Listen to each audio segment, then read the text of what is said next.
15 forgotten delicious lunches from the 1970s we want back. Have you ever wondered what lunchtime looked like in the groovy 1970s? Buckle up and grab your forks, because we're about to take a mouth-watering trip back in time. Today, we're unearthing 15 forgotten, delicious lunches from the 1970s that need a comeback. These retro bites were the highlight of midday breaks. So, let's rewind the clock and revisit these culinary gems, starting with a masterpiece in its name. Chicken a la King. Various dishes of chicken a la reine and a la royale have appeared in cookbooks since 1665, mostly without recipes. However, it was extremely popular in the 50s and 60s, so popular that you would think it was created during that period, but it was actually made in the late 19th century. It was such a common dish by the mid-century that it was hard to wonder where it went, as it was found everywhere from club dinners to weddings and in almost every restaurant. The recipe at its most basic is cubed chicken and mushrooms in a white sauce garnished with pimentos, served usually over toast points or biscuits. Often either sherry or Madeira is added to the sauce. Later in the 50s and 60s, you start to see the addition of peas, carrots, and green peppers. Eventually, recipes popped up that used canned soup as the base of the sauce and/or canned chicken to highlight the ever-growing trend of convenience cooking. It can be suggested by recipes to ladle the sauce over rice or noodles. It is also often served in vol au vent or pastry case. Watergate Salad. Another quirky piece of 70s food history is Watergate Salad, also referred to as Pistachio Delight or Shut the Gate Salad. Whatever you choose to call it, it's delicious. What's better than dumping a handful of ingredients together in a bowl, giving it a quick stir, popping it in the fridge for a quick chill, and then having it ready to go when you are? Nothing. Especially when you end up with a deliciously sweet and satisfying Watergate salad for that teeny amount of effort. So, what's in this iconic salad? Mix a packet of creamy pistachio pudding mix, a can of crushed pineapple with juice, and a handful of fluffy mini marshmallows. Fold in a generous dollop of whipped topping, chill it until it's perfectly set, and voila! You've got a luscious, vibrant Watergate salad that's sure to wow your taste buds. Jell-O mold salads. Like many salads in the South, congealed ones aren't green and leafy. These salads jiggle, wiggle, and quiver. We can't talk about 70s lunches without mentioning Jell-O mold salads. These colorful, wobbly creations were a staple of church potlucks and Thanksgiving celebrations, often featuring fruit suspended in sweet gelatin. Jell-O salad is an American salad made with flavored gelatin, juicy fruits, and sometimes grated carrots, or more rarely, other vegetables. Other ingredients may include cottage cheese, cream cheese, marshmallows, nuts, or pretzels. Because of its many elements, the result has speckled bits of interior color against a colored gelatin background, and so the dish can be appreciated for its colorful visual appeal. Ground beef cornbread casserole. Imagine stepping into a cozy mid-20th century American kitchen where the aroma of jiffy ground beef cornbread casserole is filling the air. This iconic dish came to life when seasoned ground beef met the convenience of Jiffy cornbread mix, a product that became a kitchen staple after its 1930s debut by the Chelsea Milling Company. Start by browning ground beef with onions, garlic, and a blend of tangy spices, then layer it into a baking dish. Next, you crown it with a fluffy cornbread batter from the Jiffy mix. As it bakes, magic happens. Golden cornbread forms a perfect cap over a savory, juicy beef base. The result? A mouth-watering contrast of textures and flavors that turn this casserole into a beloved, easy-to-make classic. Sweet macaroni salad. This classic sweet macaroni salad is a must-have for any backyard barbecue or cookout this summer. Don't let the ingredients deter you. Step back into the 1970s, where the vibrant kitchens are bustling with the promise of sweet macaroni salad, an all-time favorite that brings a touch of retro charm to any meal. This delightful dish became a star at potlucks and family gatherings, celebrated for its creamy, tangy, and slightly sweet flavor profile. It comes together when the cooked macaroni is mixed with a medley of crunchy vegetables like bell peppers and celery. The magic happens when it's stirred in a generous amount of creamy dressing, sweetened with a hint of sugar and a splash of vinegar. The final touch? A sprinkle of paprika and a garnish of fresh herbs for that extra pop. Take a bite, and you're met with a satisfying blend of textures and flavors. Creamy, tangy, and just a bit sweet. This sweet macaroni salad wasn't just a side dish, it was a nostalgic nod to simpler times, perfectly capturing the spirit of 1970s comfort food. There has never been a salad that is as equally loved by kids as it is by adults. Chili cheese dog casserole. Now, you might think, well, chili cheese dogs aren't healthy, and you would not be wrong. But this recipe packs a bunch of veggies, beans, and other deliciousness into a dish that tastes sinful, but is healthier than you might think. Layers of juicy hot dogs and rich canned chili are nestled between a buttery, flaky crust. Topped with a mountain of shredded cheese, this casserole is baked to perfection, resulting in a bubbly, golden crown of gooey goodness. It's no wonder this dish became a go-to for casual family dinners and laid-back gatherings, delivering a spicy, savory bite that has diners raving. Stuffed tomatoes. Moving on to something a bit more familiar and delicious lunch option for warm days. Egg salad stuffed tomatoes, known as tomates farcies, these French-style stuffed tomatoes are the perfect addition to any summer table. This typical Provençal recipe calls for stuffing tomatoes with beef, bread, cheese, and herbes de Provence, and roasting them on a bed of rice until tender and slightly charred on top. It can be served as a side dish or entree that works equally well for a casual lunch or a special occasion meal, such as Easter or Mother's Day brunch. An old-timey dish originating from Provence, tomates farcies was born to make smart use of any leftover meat, bread, and fresh herbs people had in the kitchen.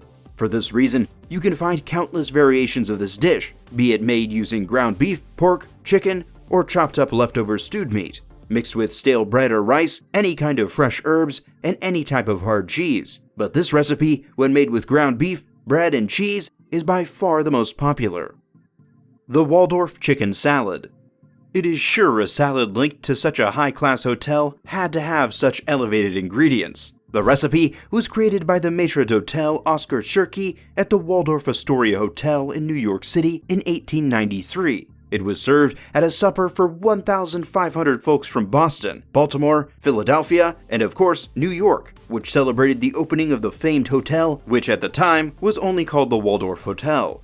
There is something satisfying about the tangy dressing that goes with the sweetness of the apples and the crispiness of the celery. The salad is simply a crisp symphony of tender chicken mingling with crunchy celery, juicy green apples, walnuts, and sweet grapes, all draped in a creamy mayonnaise dressing.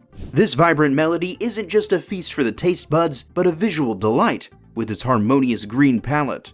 Then, the savory, buttery flavor of the walnuts cuts through all of that. Plus, it is a super simple salad made with super simple and easy to find ingredients. Cornbread Salad. This southern favorite from the 1970s might not get as much attention as it deserves, but it's packed with flavor and nostalgia. So, if you haven't ever heard of cornbread salad, you crumble up cornbread and then add just about every delicious, wonderful thing you can to it. And there's no doubt the ingredients in cornbread salad don't sound so much like they go together, but it's like a small miracle, the miracle of cornbread salad. Cornbread salad has its roots in southern kitchens, where folks knew how to make the most of cornbread and fresh products. It's a vibrant, savory dish that combines the crumbly goodness of cornbread with crisp vegetables and a creamy dressing. Imagine layers of cornbread mingling with juicy tomatoes, crunchy bell peppers, and zesty green onions. So, why not bring this 70s classic back to your table? Cornbread salad is a delicious, nostalgic treat that's perfect for any gathering, or maybe it is just a delicious way to use up leftover cornbread. Enjoy and savor the flavors of a bygone era. Tuna noodle casserole. Although most associated with 1950s Middle America, this iconic bootstrap recipe first popped up in the Pacific Northwest in 1930. The 1950s were known as a time when Americans fell in love with packaged foods, including everything from Swanson turkey and mashed potatoes, to TV dinner, to Campbell's soups. Tuna casserole as we know it was created by Campbell's Soup Company in the 1940s. Here's how to make a scrumptious tuna noodle casserole. Start by cooking egg noodles until they're tender, then drain and set aside. In a large bowl, combine those noodles with a can of creamy mushroom soup, a can of tuna, and a handful of sweet peas. Stir in a generous amount of shredded cheddar cheese for that gooey, cheesy goodness. Pour the mixture into a baking dish, top with a bit more cheese and some crispy breadcrumbs if you like, and bake until it is bubbly and golden. Serve this comforting retro favorite and enjoy a hearty taste of the past. The 1950s was the heyday for this casserole, but it is still made quite a bit today. The recipe rose to fame when a survey was done by the U.S. Bureau of Commercial Fisheries in 1959. They found out that 8 out of 10 households served canned tuna once a week, with tuna fish casseroles in the top 3. Peanut butter and pickles sandwiches. There's nothing quite like a classic peanut butter sandwich, but the adventure side of American sandwich making prefers to add a typical grape jelly spread, while others enjoy slices of banana or a drizzle of honey. However, these sweet toppings are not the only ingredients that partner well with peanut butter. Peanut butter and pickles might be the superior pairing, and by that, we mean peanut butter and pickles sandwiches. This combination pairs the creamy, slightly sweet taste of peanut butter with the sharp, crunchy tang of pickles, giving a perfect blend of sweet and savory flavored lunch. Despite how long the peanut butter and pickle sandwich has been around, however, the combination still only enjoys a cult status. It's by no means mainstream. Of course, any sandwich would have a hard time competing with peanut butter and jelly, and it's not for everyone, but it's got a devoted enough fan base that peanut butter and pickle sandwiches trace us back to the Great Depression era in the United States. It hasn't died off into oblivion. You must try one. Vol au vent. The name vol au vent describes the light, airy texture of the hollow puff pastry vessels in this dish, cradling a rich and velvety filling that's both decadent and delightful. They are typically filled to the brim with a rich and creamy filling of chicken, seafood, and assorted vegetables. Dating back to sometime around the early 19th century in Paris, the first vol au vent is credited to famed French chef Marie-Antoine Carême. With every bite, you're not just enjoying a dish, but savoring a slice of culinary history. Vol au vents, being delicate pastries, are a perfect blend of indulgence and refinement, and are often paired nicely with other elegant appetizers, sides, and entrees. Cowboy Stew. This hearty dish, also known as chuck wagon stew or campfire stew, is a traditional dish that has its roots in the American West, and was born from the resourcefulness of cowboys on cattle drives. Gathered around a Dutch oven, simmering a savory mix of beef, potatoes, onions, and canned vegetables. The dish typically consists of a savory mix of beef, potatoes, onions, and various vegetables, all cooked together in a single pot, preferably in a Dutch oven. The beef is browned in a pot, then canned vegetables are added, and the stew is simmered until the meat and vegetables are tender.